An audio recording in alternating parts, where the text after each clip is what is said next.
Você sabia que a primeira intervenção humanitária armada autorizada pelo Conselho de Segurança aconteceu na Líbia em 2011? Me chamo Sofia Gontijo, curso a quarta fase de Relações Internacionais na UFSC e no episódio de hoje da série Crises e Conflitos, iremos abordar o impacto da atuação da OTAN na Líbia, a quebra do paradigma ONU e o excesso na responsabilidade de proteger.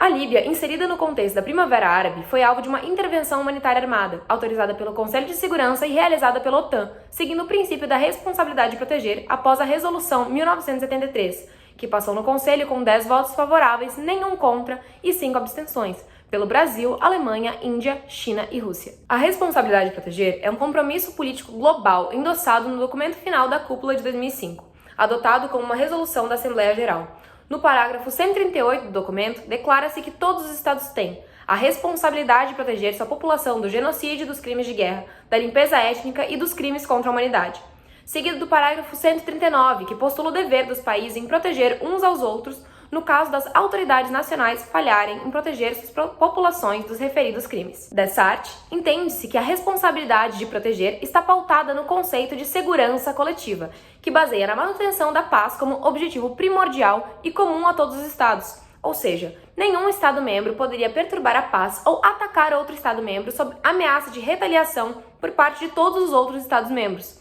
que considerarão qualquer ataque a esse Estado como um ataque a si próprios. Contudo, no caso líbio, o ataque não era interestatal, mas sim intraestatal, visto as ameaças direcionadas à população por seu então líder Muammar Gaddafi, evocando então o parágrafo 139 do documento oficial da Cúpula de 2005. Contudo, assim como a segurança é um termo, em nível abstrato, visto como subjetivo, um termo elástico e é contestada, pois não há consenso acerca do que o seu conceito define ou significa, o consenso, quando de fato se esgotaram os meios pacíficos de resolução de um conflito, é também subjetivo a cada ator. Tanto é que as abstenções percebidas na votação da Resolução 1973, resolução essa que autorizou a intervenção militar em território líbio, tiveram em suas razões para a abstenção o fato de não entenderem como esgotados os meios pacíficos, assim como tinham preocupações sobre os objetivos da intervenção. A preocupação frente aos objetivos não é infundada e levantaram os questionamentos sobre os interesses do norte global sobre o petróleo líbio e suas reservas de gás natural, uma vez que a deposição de Gaddafi resultou em um governo mais alinhado com os interesses ocidentais. Para que a questão se consolide como parte da responsabilidade de proteger, houveram diversas discussões, posto que, segundo Buzan,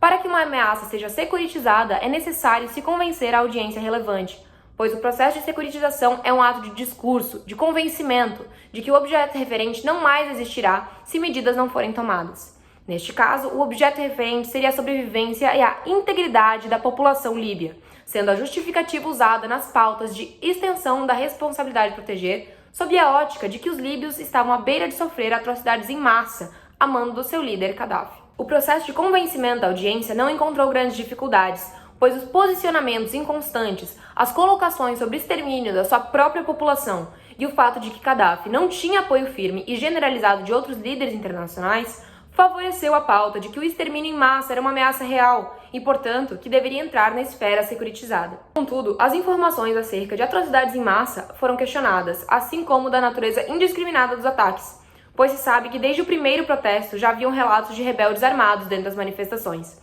E, relativo ao ponto da atrocidade em massa, os números de baixas de civis, ainda que alto, representam uma parcela ínfima da população, e as baixas nas forças de Gaddafi também foram significativas, logo, não sendo um ataque indiscriminado a civis por forças genocidas, mas sim uma guerra civil em território líbio. A guerra era travada por forças gadafistas e por grupos rebeldes, representantes da oposição ao governo. Em 20 de fevereiro de 2011, as forças anti-Gaddafi anunciaram a formação do Conselho Nacional de Transição da Líbia, a face política da revolução, o qual se declarou o único órgão legítimo representando o povo e o Estado líbio, apelando aos demais países por seu reconhecimento como tal. Nesse sentido, a Guerra Civil Líbia se enquadra majoritariamente como guerra do terceiro tipo, conceito postulado pelo autor Kalev Jaco Host, guerra essa que se localiza em estados fracos em legitimidade e eficácia, realidade que era sentida na Líbia, em que a guerra não foi a continuação da política por outros meios, como colocado por Clausewitz, mas sim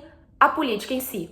Esse tipo de guerra surge frente à ocupação brutal que gera resistência popular. Durante o governo autoritário de Muammar Gaddafi, a população sofreu com silenciamento e inconstância nos posicionamentos de seu líder, o que fez com que se rebelassem contra seu poder e se mobilizassem militarmente. Ademais, se encaixa como guerra do terceiro tipo, visto que a diferenciação entre combatentes e civis não é tão distinta, pelo menos no lado dos rebeldes, e os campos de batalha são as cidades, sendo travados principalmente nas ruas de Benghazi e Trípoli. Nas guerras do terceiro tipo, há dificuldade em atingir a paz, pois os conflitos não partem de disputas interestatais, mas de massas famintas que sofreram muito, buscando expressar sua raiva e liberdade. Outro assim, para analisar os resultados da guerra e da intervenção militar realizada pela OTAN, podemos lançar mão aos corolários, 3 critérios para avaliar os resultados da guerra, postulados por Eugênio Diniz e Domício Proença Jr. em sua obra No Victory in War. O primeiro critério tem-se até onde as metas políticas dos envolvidos, isto é, o que cada um esperava obter pelo uso da força, foram atingidas ou aproximadas?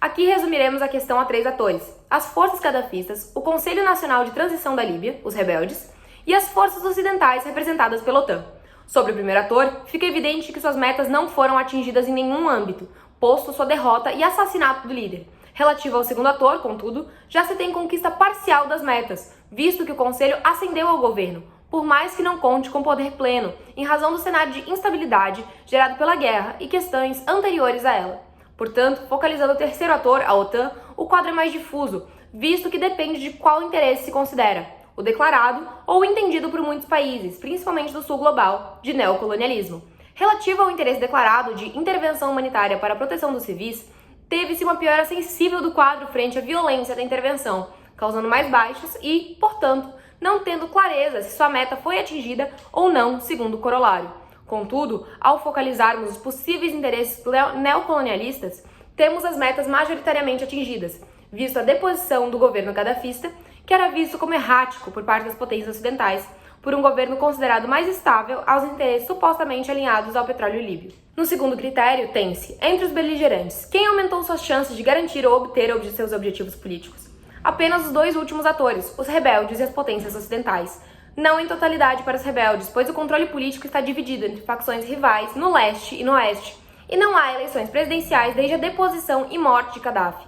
Para as potências ocidentais, contudo, com a deposição de Gaddafi por um governo pró-ocidente, se tem maior abertura para uma possível venda mais favorável de petróleo e gás. Já no terceiro critério, tem-se como a situação dos envolvidos mudou em relação a todos os atores políticos relevantes dentro de seu ambiente político. Novamente, não há um quadro positivo ao conceber-se que a Líbia se encontra dilacerada por uma guerra civil que não acabou quando as forças intervencionistas se retiraram, mas se arrasta num quadro de instabilidade até os dias de hoje, não consolidando um quadro favorável ao Conselho Nacional de Transição da Líbia, que assumiu o poder após a queda de Gaddafi. Já para as potências ocidentais, não houveram grandes modificações, visto que sua violência foi legítima frente à Carta da ONU e da Resolução 1973, e seus territórios não foram afetados pelos conflitos. Portanto, o único ponto que poderia ser relevante seria a relutância após a intervenção líbia em evocar a responsabilidade de proteger ou usar de intervenções militares novamente. Dessa arte, pode-se entender que na soma dos resultados, o ator que saiu com maior saldo